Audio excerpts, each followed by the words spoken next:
Okay, let me start slowly. So as you can see, the title is more on interaction. Basically, you will be asking some questions and I will explain based on my experience. But before that also, I will present some content because I feel there are diverse group of participants here. So that's why I prepared slides to cover even undergraduate, new researcher. So some of the slides will be up to that level, and then some of the slides higher level, early career researcher, research strategies, and most importantly, there will be two sessions. So as you can see here, outline. The outline, as you can see, I'll be discussing effective learning because this learning is important whether at undergraduate level, higher studies, PhD, masters. So it is important everywhere. So I will be presenting few slides which is important for everyone, okay, including myself also. Then, since we are talking about the research, so language, communication skill, particularly English language is very, very important. So I will be spending few minutes on this importance of English language as well. Then research at undergraduate level, because some of you might be, I see there are some diverse participants. So I'll try to address few points on this. Then there will be first session on interaction or Q&A. So basically before that, I think you prepare your question and put into the chat box so that I can answer your question appropriately. I have enough time and you also have enough time to think, to prepare your question. Okay, so that is basically the most important part. Then research strategies for early career researcher. This is higher level, particularly research assistant, PhD student, master students, lecturers, postdoctoral fellow. For them, this strategy is very, very important. And also, what are the additional skills needed at this 21st century? Based on my experience, I feel some of the skills are needed in addition to research skill, research results, and so on. Okay. And again, there will be questions and answer. So again, get ready so that if there are more questions at the first session, we can discuss at the session 2. Okay. This is the learning pyramid. I always present with all learner in my research methodology because learning is very important. If you cannot learn effectively, whatever lecture, research, I think it will not be that effective. So that's why you see this learning chart or learning pyramid. So today I'm giving a lecture. So that's why rather than continuous lecture, there will be some interaction because interactions are effective. Two ways communications, more engaging sessions are more effective. So this is based on literature, and also since I teach research methodology, I also feel that just continuous lecture, reading, audiovisual, these are not that much effective, as you can see. So there has been a research also for this learning pyramid. So more you go down, more effective learnings are. So most important learning strategies, effective learning strategies are teach others. So take note, you learn and you also teach others, share your experience like today I'm sharing here. So I need to get ready, I need to prepare. So similarly, when you will be teaching someone else, meaning that when you will be a researcher, you teach others how to write papers, how to conduct experiment, how to prepare sample, then your learning will be more effective. Okay, so I'll not spend much time on this. This is a reminder for you to make your learning effective. Try to practice the bottom one. Okay, so you can discuss, you can demonstrate, you can practice. So if you teach others, that is the best and most effective learning strategies. Okay, so this is again from literature. As you know, that I'm engaged in social media, so I have different groups of participants. So for different types of people, I always study, learn, and also share all this in social media. So according to some of the research, these are top 10 learning methods practiced by brilliant students. Okay, those who are successful. I believe these are a very important point. Based on my experience, I also feel that these 10 points are extremely useful, good if you can practice. So number one is consistent in study. So you have to study regularly. Okay, so you study today, you did not study for another week. So you are not consistent and you will forget many things and it is not effective study. And since learning is also time bound, so effective time management, for example, you are learning something, you are spending 2 days, 3 days, 4 days, 1 week, but this is not effective way. So you have to manage, you have to ask yourself how much effective time you can provide there. So you cannot put too much time, you cannot put also too less time. So this time management is also important. Being active in class. So you ask question, you take the notes. If you don't understand, ask your teacher. So don't be so much silent, inactive in the class as well. So that's why you have seen more interaction, more engaging class is actually more effective. That's also based on my experience. So when I give a research methodology class, so when I ask question, then students become alert. Okay, and when they also ask question, I also give the answer. Then this becomes more interactive and lively, okay, and more effective teaching and learning method. Class reviews. So whenever you got the lecture from any lecturers, I think you take the notes, and when you go home, so revision is very, very important. So as you have seen, lectures are not that much effective. You need to revise them. You need to develop your own strategies, various learning strategies. Okay, so different people learn in different ways. So engage your strategies, apply your strategies so that your learning becomes more effective. Breaks big things down into small, sometimes maybe big problems, so you down into a small pieces so that it can be easier.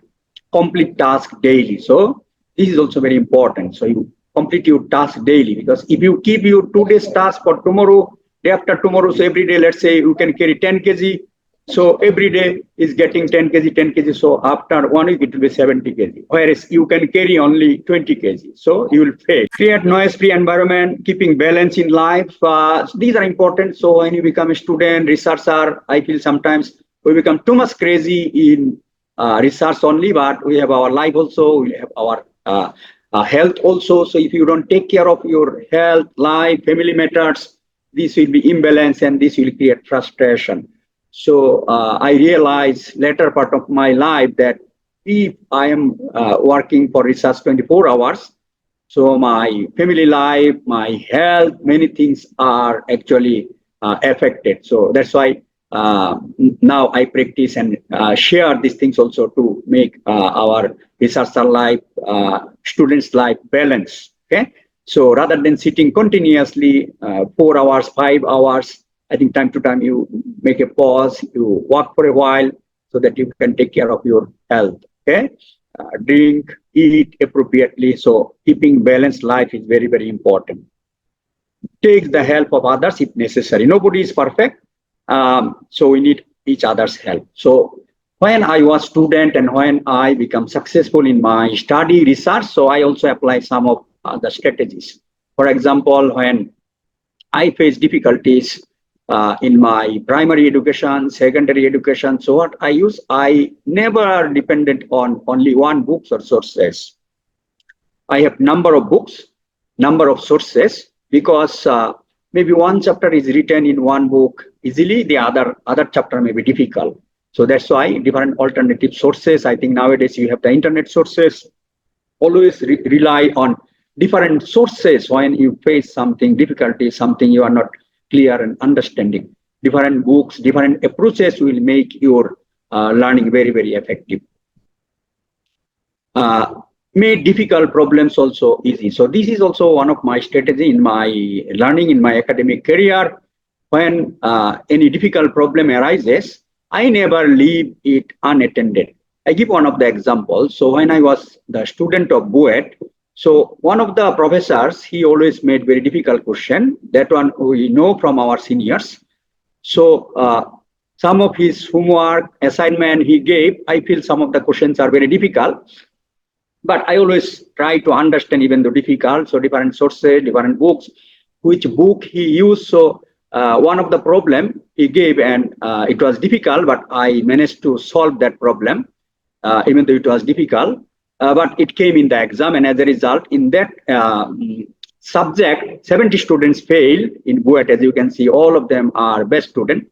Despite that, 70 students fail in that subject. Alhamdulillah, I got the one of the best grade in that subject because I always focus not only easy questions or easy problem. I also always give the focus on the difficult questions because questions are designed sometimes. Some questions are easy, some are moderate, some are difficult. So that's why even the difficult questions also, I never kept it unsolved. So this is also one of my strategies in my life. Difficult things, I always try to put special attention. And also when I cannot solve the problem, I took the help from seniors. And also in my class, some are outstanding student, very good student. They understand better than me. So after trial and error, let's say I understand 80%, so 20% I don't understand. And then I ask them to get their help. As a result, I become confident and my problem is whatever difficult problem also solved at the end. So you can develop your own strategies as well. So then this is very important part, English language. So as you know, you have to read, you have to write, you have to read the journal paper, you have to write your paper, you have to speak, you have to present, you have to listen to others. So in all these cases, English language. Research is basically English language, not based on your mother tongue. If you are Arabian, if you are from Middle East, if you are from Southeast Asian, wherever you are from, the research is always in English. Books are in English. Articles are in English. Theses are written in English. So everything in English. With your supervisor, you need to talk with English, right? So English is very, very important. Without good knowledge on English, your research will be affected. So sometimes we have students who are poor in language. We face difficulties to go through their paper, to publish. So a lot of comments from reviewers, editors, panel members. So that's why this English language is extremely important. So I will share some of my experience also, how I improve my language. So basically, this is very important for your paper, thesis, proposal, seminar. So as you can see, all activities are conducted in English. So if your language is poor, basically, you cannot communicate, you cannot sell, you cannot talk others. And even though you have good results, but you cannot present to other people and probably there will be misinformation, underestimation, or people will not feel that you are a good researcher. As a result, your job, your many other things also you will face difficulties. So let me give my examples how I learned English. So when I entered BUET, so before BUET, that is Bangladesh University of Engineering and Technology, where I did my undergraduate studies. Before in primary, secondary, all where my medium of instruction was in my Bengali. So first few days or few weeks, I was in very difficult situation because first time everything is in English. So suddenly from your own language to another language, so certainly you will face difficulties. And also when our students also start their research, they also face difficulties to start their research. So in that case, I was facing extreme difficulties due to English. So I was feeling that it is very hard to stay due to that difficulties in English. But this is a prestigious, the universities. It's hard also to enter, admission test is also very, very challenging. And normally those who are enrolled in BUET is very, very fortunate. Okay, so Alhamdulillah, I got no ways to go back. Okay, and I also came from poor families. So only the ways is to how to overcome this challenge. So these are the ways also how I overcome my challenges in my life. So I started to give special focus on learning English. So every day at that time, it was not like this, the internet opportunities, other opportunities in 1992 when I started my undergraduate was not like this. So I started to read dictionaries. So it was not easy at that time, so 1 word, 2 words. So it takes half an hour to understand few words. But Alhamdulillah, consistently I was dedicated. I was very serious, and as a result, I think after 1 month it became better and better. And then I also started to improve language by reading English newspaper. This basically substantially helped to improve my languages. So that's why, to me, uh, IELTS, GRE, TOEFL, these are temporary measures to get your admission, to solve your problem temporary ways. But for me, if you spend time daily to improve language, half an hour maybe, or 30, 40 minutes, I think this will make your learning capabilities very, very strong. For example, as I started using dictionaries, and then I started English newspaper. So after 2 months, 3 months, and after 6 months, actually, I throw away everything.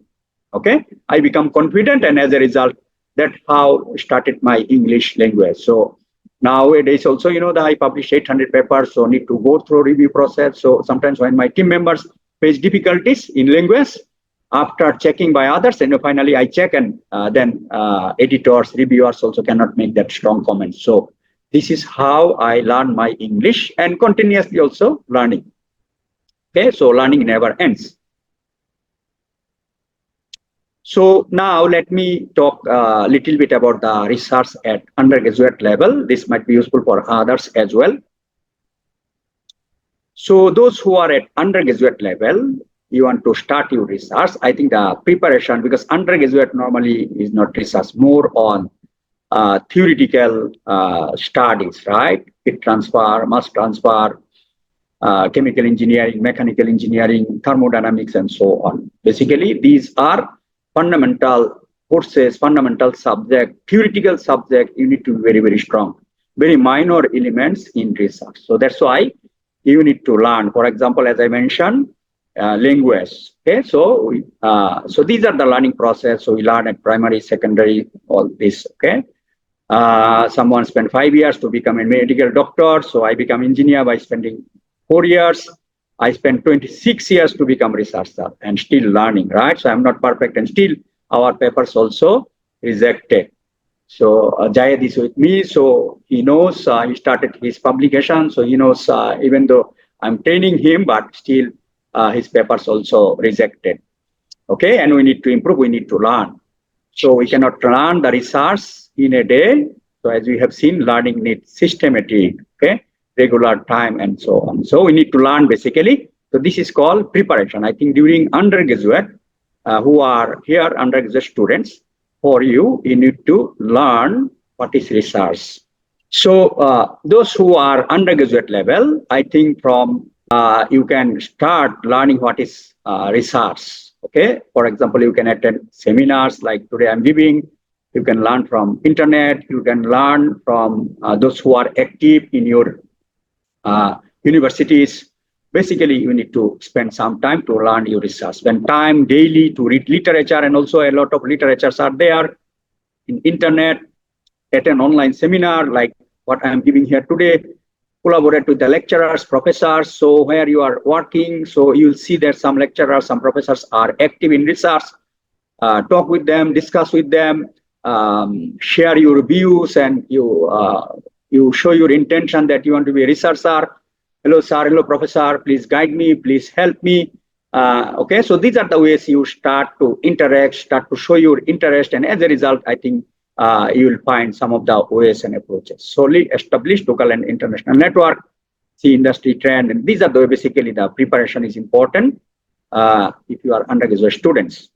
So for undergraduate students, for higher studies, PhD, masters, research topic is very, very important. Why? Because you know that we are very much involved with the impact of the research. So impact is dependent on certain topics, particularly when we talk about the citation impact, it is dependent on research topic. For example, cancer research, you see that journal has highest impact factor, 508. Why? Because cancer medical research has impact very, very high. So one paper call it, title is Hallmark of Cancer, published in 2011. It is cited, I think, more than 70,000 times, which is equivalent to my lifelong citations. Okay, so that's why when you want to start your research, I think you need to understand, you need to identify very good research topics. So this one is not only for undergraduate students, the career, I think this is for everyone who are attending here, because when you are looking for a job, when you are doing your master's PhD, I think the citation impacts are very, very useful nowadays, particularly for ranking, reputations, award, reward, for many purposes. Okay. So build your interest on your specific area. So sometimes you have question also how to start research, which topics I can do research.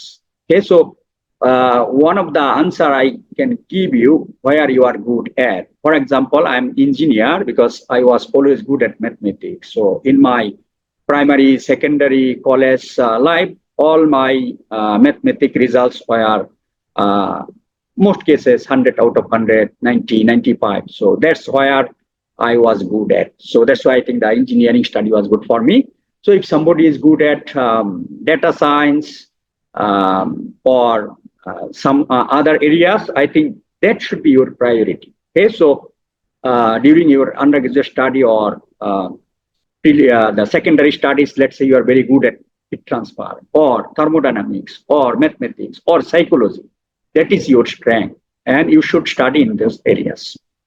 Okay, so this is one area, and also you need to do homework also. What are the global grand challenge areas? As you know, machine learning, data science, AI, cybersecurity, robotics. These are hot cake, right? So many of you know that all over the world, data science, machine learning, artificial intelligence, these are talked seriously. Okay, and in our case also energy storage.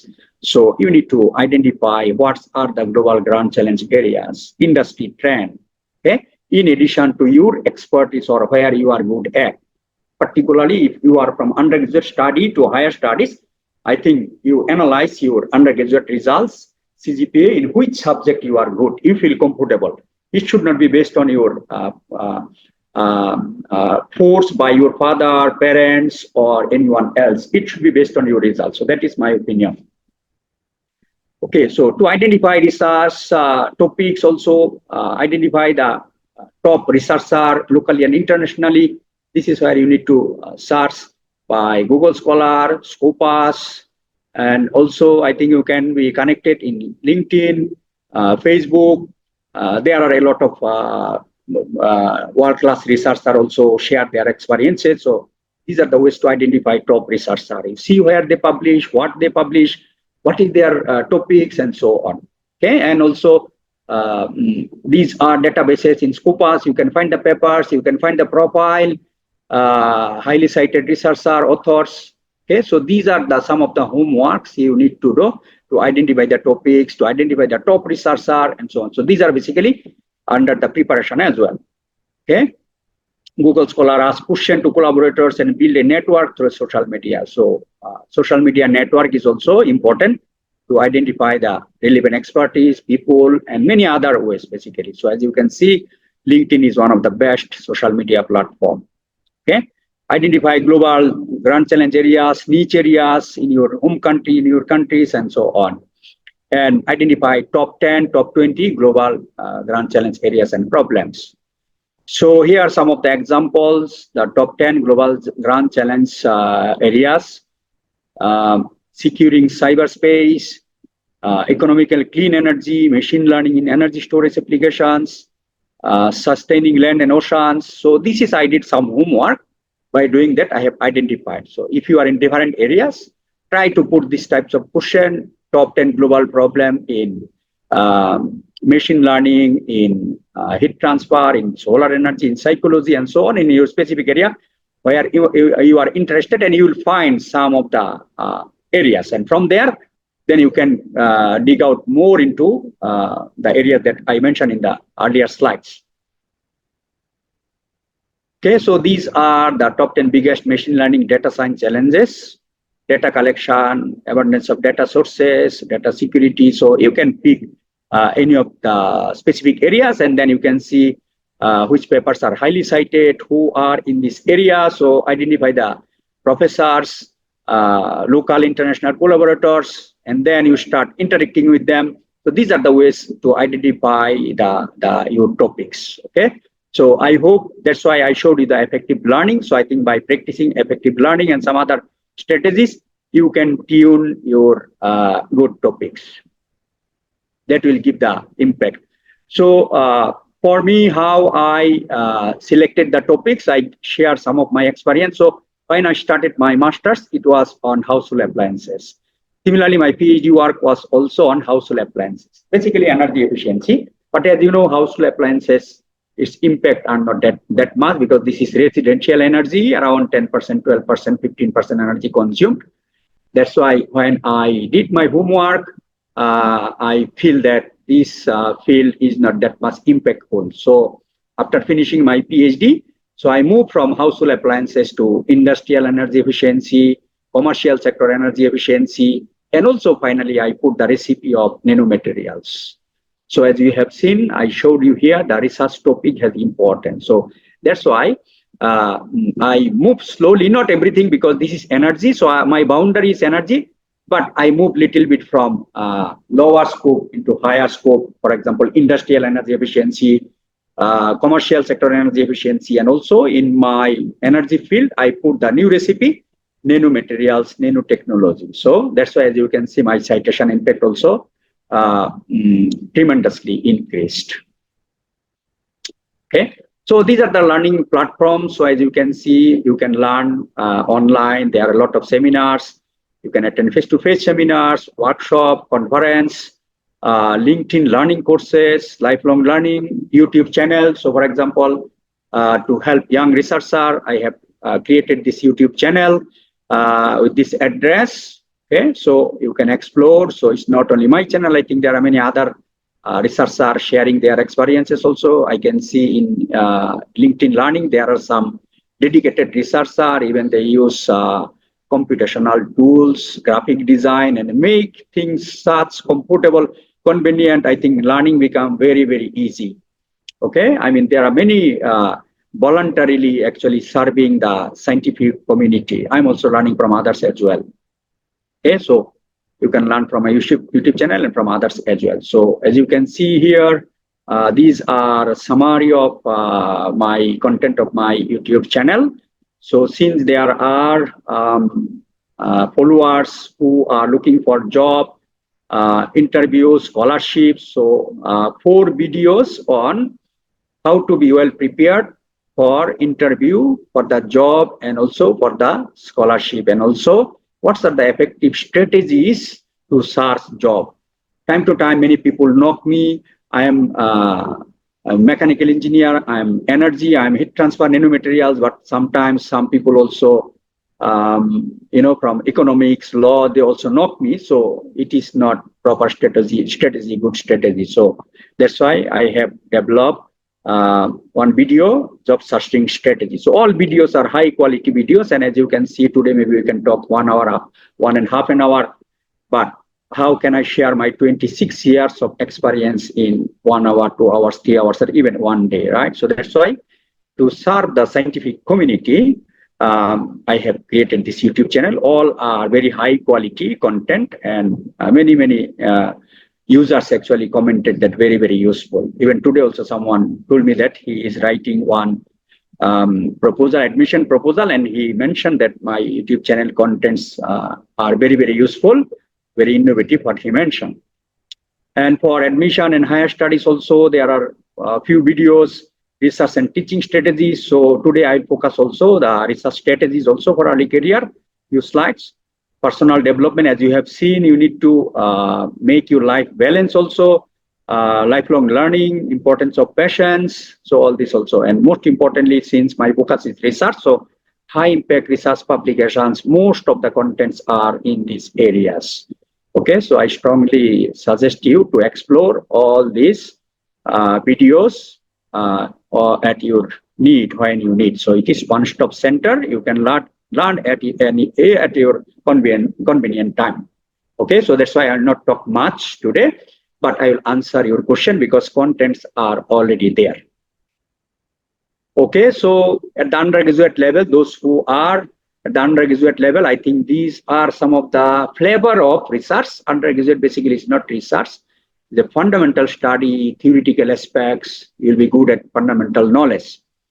So basically when you conduct lab experiment, similarly, there is nothing new in this undergraduate research, but when higher degrees research, masters, PhDs are conducted, normally there must have something new and more challenging. Okay. So this is similar, but higher studies are more challenging, more difficult, and something new. And also when you do some assignments such as literature study, review, those are also part of research. When you do research, you need to study literature. Others research, you need to study, you need to understand, you need to improve your knowledge. Okay, that is also part of research. As you know, during masters, PhD, when you write your good quality paper, you need to study literatures, right? That study also you can critically review and can publish as a review paper as well. Projects, sometimes lab, survey, literature, undergraduate level, there are capstone project, thesis, that is 3 to 4, 6 credit hours. So these are basically some flavor of research. So if you are aiming for research at your higher studies, master's, PhD, I think during your undergraduate study, in addition to your theoretical study, you should spend some time, as I mentioned, as a preparation, the way that I mentioned. So you spend some time on preparing yourself. You spend more time regularly, as I mentioned. If you want to learn something, you need to spend time consistently. You need a dedicated time, maybe half an hour, 1 hour, every day you spend additionally by optimizing your time. And this actually will make your aim, goal of to be a researcher better. So even though you are undergraduate students, if you aim to write, I think again these title, abstract, introduction, methodology, result, discussion, conclusion, or in brief it is called IMRAT. Okay, so I'll not go much on these things. So to improve your writing skill, you need to write title, abstract, introduction, methodology, result, discussion, conclusion. So for your paper, for your thesis, for your proposal, these are very important, and that's why one comprehensive video, I think more than 1 hour, it's already there, and it is also one of the highly viewed videos. Okay, improving writing skill with better impact. So I'll not talk much. So please, you can go there, even though you are undergraduate students or early career researcher or PhD masters. So this will be useful for all. Okay, so particularly it is for higher level, particularly masters, PhD lecturers, even professors also can watch because I have shared my 26 years of experience here. Okay, so please watch this video when you want to improve your writing. Okay, so this part is, second part is research strategies. Okay, so these research strategies are normally not talked by many researchers. As you know, I have 26 years of experience. I have interviewed many people. I have recruited many people. I am running a center. I'm a distinguished professor, alhamdulillah, and 26 years of experience, right? Huge experience. So I have gone through the process where you are now at this stage.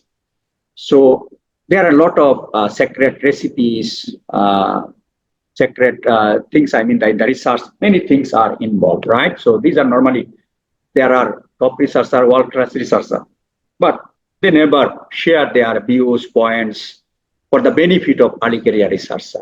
Okay, so I feel I am using taxpayers' monies, and also as a Muslim, I want to serve the not only Muslim community, all human beings, so that they are benefited.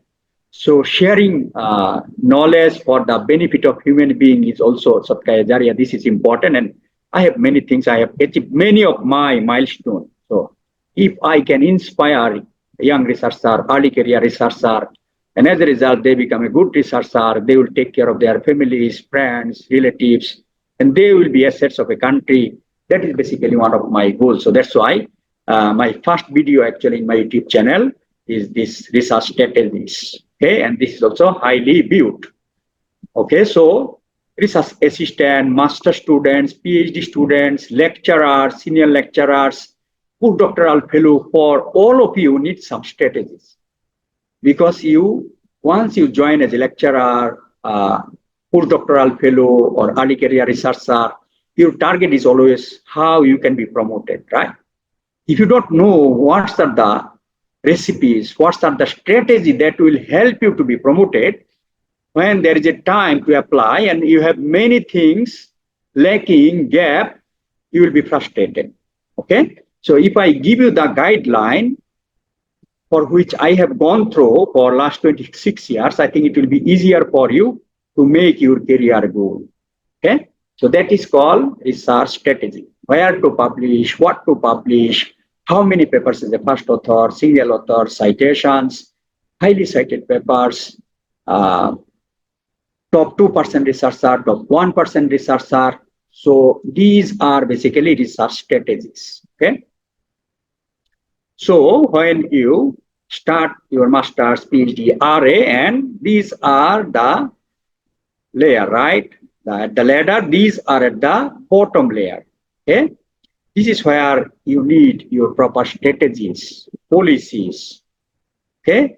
Then it will be easier for you to go up to professor level. Okay. So we start from master's, PhD, research assistant, then full doctoral fellow, research fellow, lecturer, assistant professor, and then slowly going higher level, associate professor.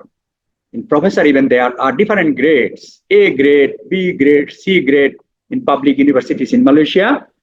And there are internationally also called distinguished professor, that is, I'm holding chair professor, royal professor, adjunct professor, emeritus professor, many more, right? So you need, for different grades, you need to show your unique performances, fulfill the requirement, right?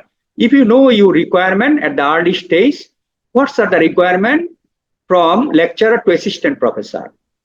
And what's the requirement for associate professor? And what's the requirement for professor grade C, professor grade A, and distinguished professor? Then you can prepare yourself for 2 years. Let's say you are planning after 2 years, you will be applying for assistant professor. What are the necessary things? So these are called research strategies. Okay, where to focus? Okay, so basically these are the areas in your academic life. So as you know, I was in University of Malaya, I was in King Fahd University, now at Sano University, and also with the Lancaster University, and also I had some visiting positions, some of the other universities as well. And also I am involved with many other international evaluations and so on, promotion, proposals, and so on. So based on that, these are basically the areas which you need to address and focus. Okay, if you are working as a lecturer, postdoctoral research fellow, assistant lecturer, these are the areas where you will be evaluated yearly. Okay, annual evaluation, and also if you got outstanding, if you got very good marking every year, and there are chances that you will be promoted easily. Now, if you also know the weightages, you see the major weightage basically research and teaching. Okay, so research has more weightage than teaching. Let's say teaching, it can be also sometimes some of the universities, maybe you are focused on teaching. In that case, research element might be less. But if you want to be a prolific researcher, I mean the world-class researcher, you want to get a lot of recognition. By teaching, you cannot progress much. Maybe in your university, you can go up to a certain level, but internationally, you cannot progress much. Also, you can see that I'm distinguished professor. I was chair professor because my focus was on research. Okay, so research has more weightage, more value than teaching. Okay, so these are the major focus. So weightage normally 70–80%, and if you are focusing on research, then maybe 80% is on research. And other elements, administrative contribution, responsibilities. Maybe you are engaged in timetable, or you are helping your HOD line manager, contribution to the society. For example, today I'm giving a talk, so this is contribution to the society. Focus on good health, professional development, lifelong learning. So many other criteria, but you should give major focus on research and teaching. Okay, so these are the major focus where you need to put your focus. This is one example I am giving you here.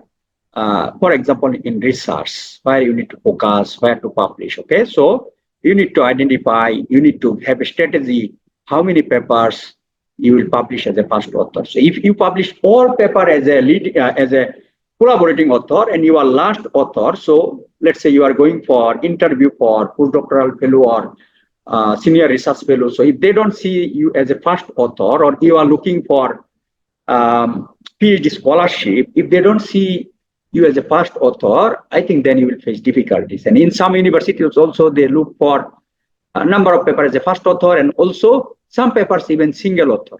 Okay, meaning that you are capable of doing research independently. And also it should be a combination of journal, conference papers, seminar, original, review papers, and your major focus should be on high impact journal papers. 80 to 90% should be Q1 and Q2. Okay. So if you focus every paper on the conference, seminar, and all our review papers, I think it is not balanced, and there will be a lot of questions during the interview. And also the impact factor. So how to analyze the impact factor? As you can see, using Web of Science, impact factor you need to analyze, and impact factor is not everything. Also, you need to identify the journal ranking. You see, this journal is ranked 9 among 140. 15 among 155. This ranking also sometimes will be useful to impress the panel members. Let's say you publish a paper that is ranked 3. Okay, so then you can tell the panel members for your job, for your PhD scholarship or viva, that I published a paper in my expertise area which is ranked 3. These will impress the panel members, and there will be possibilities, higher chances that you will get a job.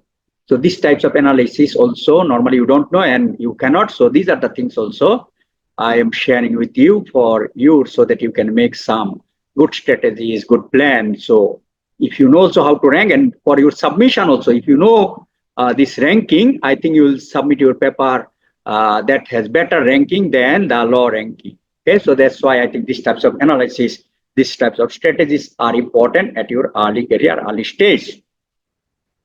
Journal ranking, highly cited paper, hot paper, most downloaded paper. So these will make you research very, very impactful. Citation, H index, niche, global grant challenge areas, wow factor. So all these are also discussed in my videos, writing with better impact. Okay, so this journal ranking also, these are discussed also in my video. Okay, so more details you will find there. And this research strategy for early career research are also extensively discussed in my YouTube channel. Okay, so those are the content for today.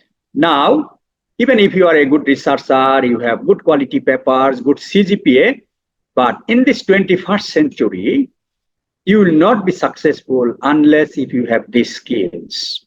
Normally, when we interview our students, even for PhD scholarship, for postdoctoral research fellow, and also for academic jobs, these are the skills they will be looking for, in addition to your research skill, publication, citations, and so on.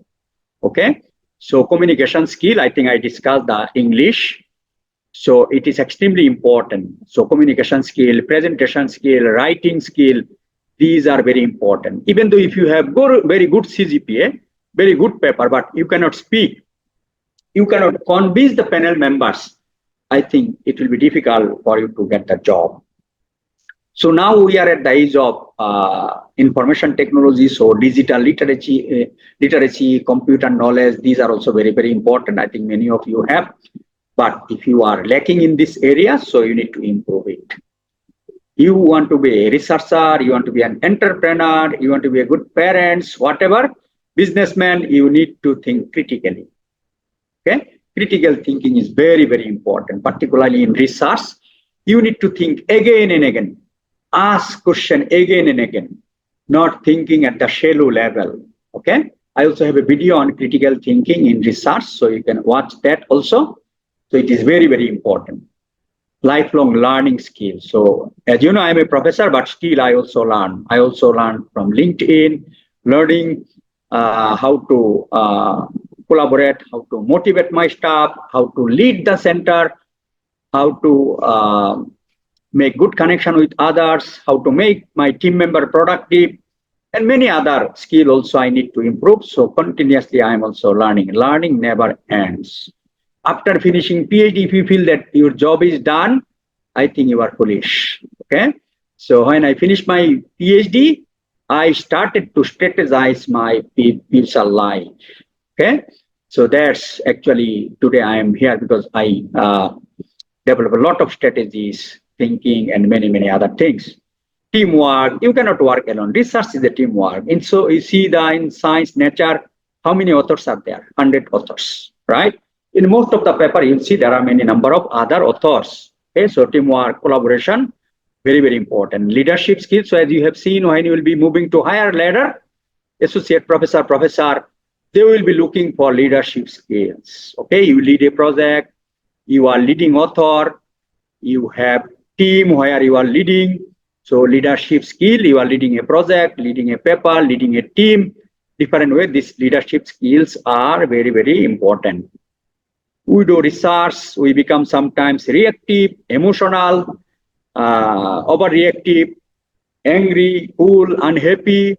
These are part of our life, but to be a good human being, in our religion, in Quran, in Islam also, we need to bear patience, okay? And also, professionally, it is called emotional intelligence. When you become too angry, so you become very hot, and you are fighting with someone, so these are not good behavior, good characteristics. So you need to control, okay, your emotion, okay? You need to minimize, you need to optimize, okay? So these are called also passion. This also will make you a good human being.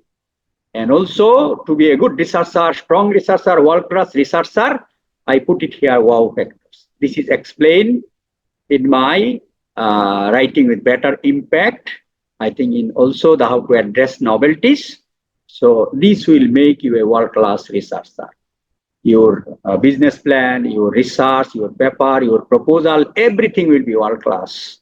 Wow factors, worldwide, outstanding, winnable. Okay, so these skills are also important. I don't have enough time. That's why I say that lifelong learning, professional development, you spend time to improve all this. If you have some good research result, not that outstanding, and you have all this skill, you will have better chances than someone has only papers. Okay, so for the collaboration, we have very impressive lab facilities. You can watch also the video opportunities at RC and MET. I have explained each and every details there. So these are our research areas. Those who are interested, you can work with us, you can collaborate with us. We are working with the many other international collaborators, local collaborators. We also have a PhD program on sustainability, science and technology. It is at this moment open, 3,000 ringgit per month. You must need CGPA during master's 3.5 and one Scopus Index journal paper. If you are undergraduate, you need CGPA 3.67. Okay, then you are eligible. You need to go through interview, different stages. You need to prepare research grant proposal. So you can find each and every details in my YouTube channel, how to prepare proposal and mission proposal. So all the contents are basically in my YouTube channel. So you can watch them at your convenient time. You can learn